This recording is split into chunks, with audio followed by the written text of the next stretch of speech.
the beginning. I have a friend named Mike Fuller. Mike's a singer-songwriter. One of his songs that's a favorite of mine is entitled, I Don't Dream. It's a love song. And the lyrics go like this. I don't dream, but if I did, I'd dream about you and me and all the things that we will do and see. Wish you could hear him sing that. It's beautiful. But when I first heard Mike sing that song, I assumed that in that first line, when he sings, I don't dream, that Mike was just using some kind of poetic symbolism, maybe something really deep that I was way too dense to decipher the meaning of. So one day I asked him what he meant by that lyric, I don't dream. And he said, well, I don't dream. And I said, wait, you mean you don't remember your dreams? He said, no, I mean I don't have dreams. He said, I go to sleep, I wake up, nothing in between, zilch. Well, it turns out it's not all that unusual. Studies suggest that as many as 30% of people occasionally go through periods where they don't dream at all, or at least they don't seem to dream. The ancient Greek historian Herodotus reported that there was once a people in North Africa, they lived near the Atlas Mountains, who claimed that they never dreamed, a whole people.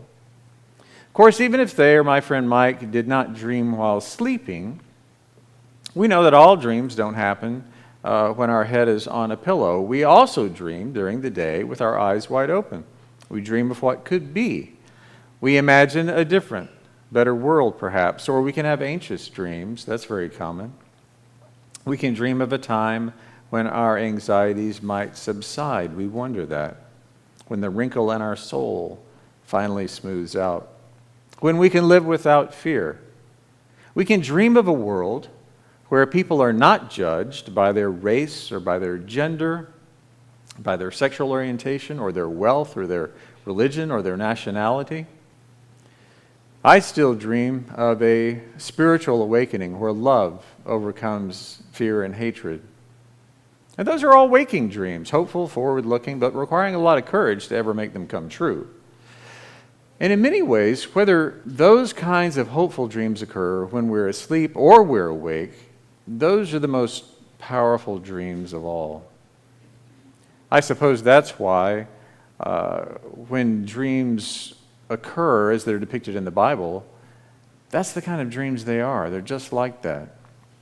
And they're always a method to describe how God is entering into human life. Maybe because when we're in a dream state, waking or sleeping, our defenses are down a little bit. All the rational voices that say, that'll never work, are quiet. And those scriptural dreams are not meant to be forgotten. They're not meant to be dismissed when the dreamer wakes up. Those dreams are meant to change something.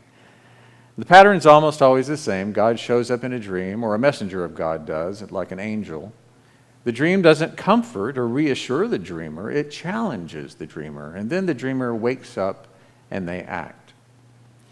Biblical dreams are never passive. The dreamer doesn't wake up, shake off their sleep, grab a cup of coffee, and go about their business saying to themselves, it was only a dream. No, they do stuff, big world-changing things. Things that are often beyond their ability to see fully or to understand completely. Dreams lead people out of their comfort zones and into a new reality where God's love and justice and healing can break through. Just think of all the Old Testament prophets who dreamed of a society where justice flowed like a rushing river, where every human life mattered as much as those people who had wealth and power. Or think of Peter's crazy vision in the book of Acts in the New Testament when he dreamed of ritually clean and unclean animals and food all laid out on a banquet table, and he woke up realizing that meant God's love includes everyone, Jews and Gentiles, no exceptions. Now that may sound kind of warm and fuzzy, but Bible dreams are really anything but that. They're disruptive.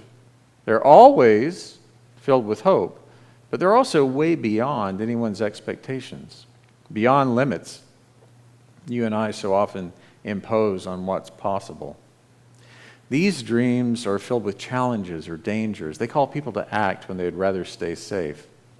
It's as if God is saying in these dreams, what is the point of dreaming at all if not dreaming big? And that brings us to Joseph. Joseph rarely gets the attention he deserves in the Christmas story. He does not sing a solo like Mary's Magnificat. He does not ask questions like the shepherds. He doesn't bring gifts like the Magi. He doesn't even get a line in the nativity play.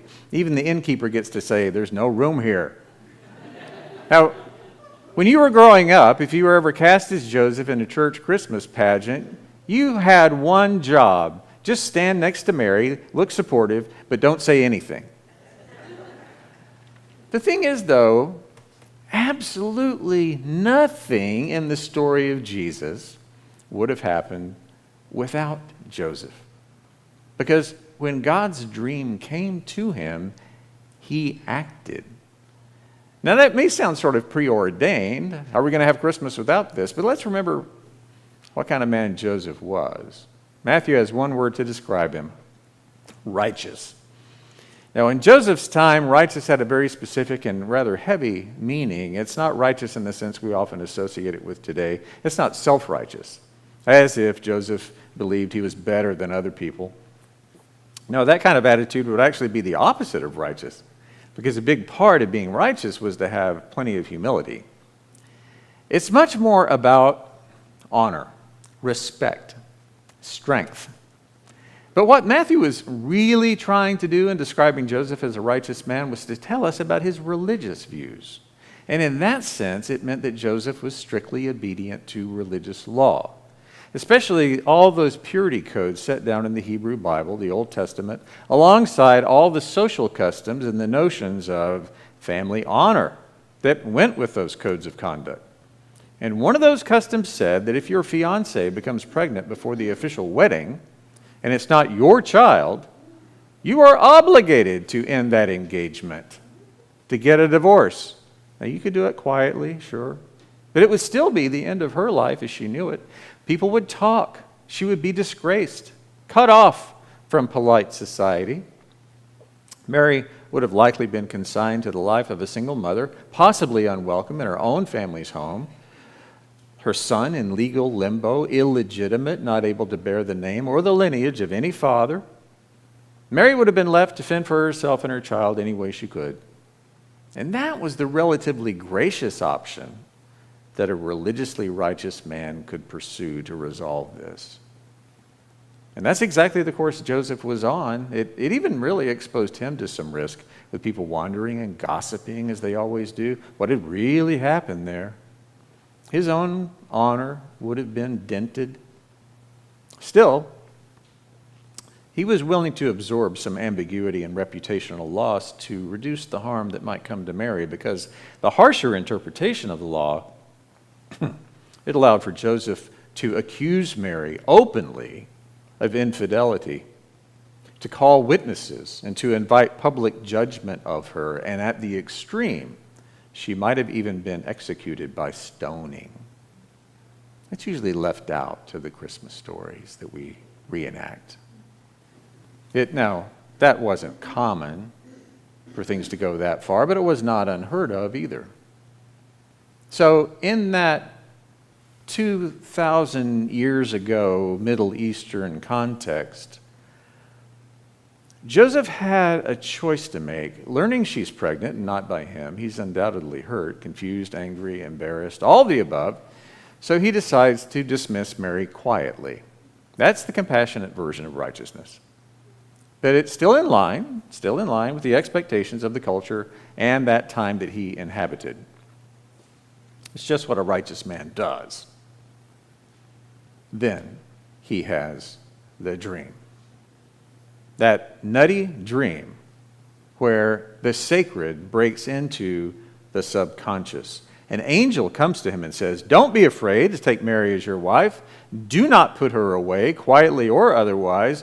Go through with this scandalous marriage. The child she is carrying is of the Holy Spirit. Raise him as your very own. Give him your family name. Give him legitimacy. Because who this child is and the promise he embodies matters more than your pride, Joseph. More than any sacred tradition. More than your sense of morality. Even more than your good name. This child will save us all. His message, his being, his example, his life will save us from ourselves. And God knows this messed up, unjust world is in desperate need of some saving. And this child will show us how. How we must live together so we don't destroy each other in all of creation. And that is why, Joseph, you'll give him the name that means exactly that. Yeshua, Joshua, Jesus, meaning God saves us. Imagine waking up from that dream. That dream, where your world, which had already been turned inside out because your fiancée is pregnant, flips over again to go against every last fiber of your being that's ever told you what is right from wrong. And that's why when Joseph wakes up, what he does is nothing short of extraordinary. He lets go of his righteousness. He doesn't just believe the dream, he lives it. He embraces a scandal. He signs up to publicly claim and raise a child that is not his. He stakes his reputation on a mystery he cannot prove, and he does this for reasons he doesn't fully understand in a world that will never quite accept it. How about that? This is not righteousness as rule following, this is righteousness as creative courage. Joseph trades the traditional definition of righteousness for being faithful, which is no small thing. It's one thing for us to dream about peace and love and inclusion. It's one thing to dream about repairing our relationships that are broken. It's one thing to dream of what our church can do and be beyond our expectations. But it's another thing entirely for us to act on those dreams when they demand everything of us. And here's the truth about God's dreams. They almost ask us to let go of something valuable, something that's even part of our identity, our sense of worth, like our pride, our reputation, our need for certainty, our need to always be right about stuff, our deeply held belief that we presume to know how the world is supposed to work. God's dreams say, get beyond yourself and over yourself right now and try something scandalous. Love that person, welcome that family, forgive that enemy, embrace that stranger, and break that rule. Cross that line. Take that risk. Walk away from respectability and step into redemption. Joseph did. He took Mary as his wife. He raised her son as his very own. He gave him the name Jesus. God saves us. Not God punishes. Not God demands obedience. But God saves. We should also pay attention to the fact that Joseph did not know how this story would turn out. He had no guarantee.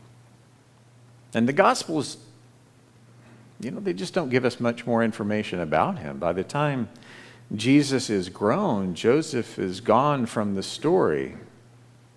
Maybe he died young, maybe he simply faded into the background.